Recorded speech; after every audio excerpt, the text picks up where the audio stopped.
السلام علیکم ورحمۃ اللہ۔ آصف بھائی، آپ کا سوال ہے امیر کی اطاعت۔ حضرت ارباز بن ساریہ رضی اللہ تعالی عنہ راوی ہیں، ابو داود کے اندر 4607 نمبر کی یہ روایت 4607۔ علامہ البانی رحمہ اللہ اسے صحیح کہتے ہیں۔ اوصیکم بتقوی اللہ والسمع والطاعہ وان عبدا حبشیا فإنه من يعش منكم بعدي فسيرى اختلافا كثيرا فعليكم بسنتي وسنة الخلفاء المهديين الراشدين تمسكوا بها وعزوا عليها بالنواجذ وإياكم ومحدثات الأمور فإن كل محدثة بدعة وكل بدعة ضلالة۔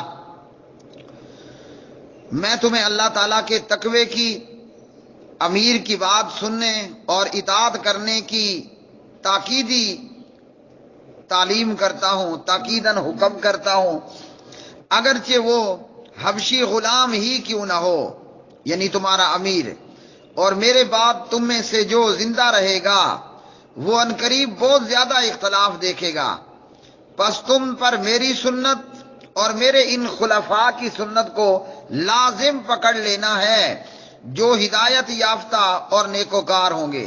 تم اسے مضبوطی سے تھام لینا اور ہاتھوں سے نکلنے نہ دینا، اور نئے نئے کام ایجاد کرنے سے بچنا، کیونکہ ہر نیا کام بدعت ہے اور ہر بدعت گمراہی ہے۔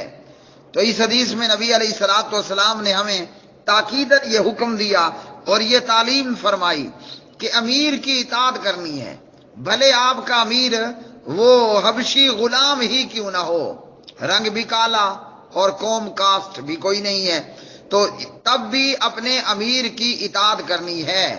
اور قرآن مجید نے بھی یہی فرمایا، اطیعوا اللہ واطیعوا الرسول واولی الامر منکم۔ اللہ تعالیٰ، رسول صلی اللہ علیہ وسلم اور اپنے امیروں کی اطاعت کرنی ہے۔ ہاں، اطاعت کا اصول یہ ہے کہ یہ جو امیر کی اطاعت ہے یہ مشروط ہے۔ کیا مطلب؟ یہ اس شرط پر ہے کہ جب تک امیر اللہ تعالیٰ اور اس کے رسول صلی اللہ علیہ وسلم کی اطاعت پر ہے۔ اگر امیر نے آگ کا الاؤ جلایا اور اپنے متعلقین سے کہا کہ جناب اب اس آگ میں کود جاؤ، تو یہ امیر کی اس موقع پر اطاعت کوئی نہیں کرنی۔ یعنی کہ لا طاعۃ لمخلوق فی معصیۃ الخالق انما الطاعۃ فی المعروف۔ جب اللہ تعالیٰ کی نافرمانی ہو رہی ہو پھر امیر کی اطاعت نہیں کرنی، اطاعت تو معروف کے کاموں میں ہے۔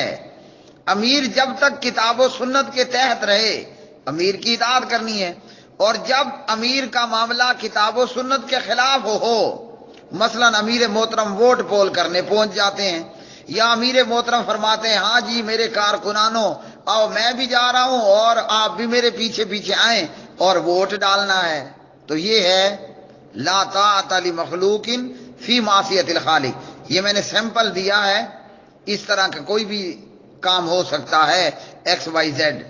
تو جب تک امیر اللہ رسول کی اطاعت کے دائرے میں رہے اور اس کا کوئی بھی وہ کام خلاف سنت نہ ہو بلکہ مخالف سنت نہ ہو، خلاف سنت مخالف سنت نہ ہو، تو پھر امیر کی اطاعت کرنی ہے، اور اطاعت ہوتی ہی انتظامی معاملات میں ہے۔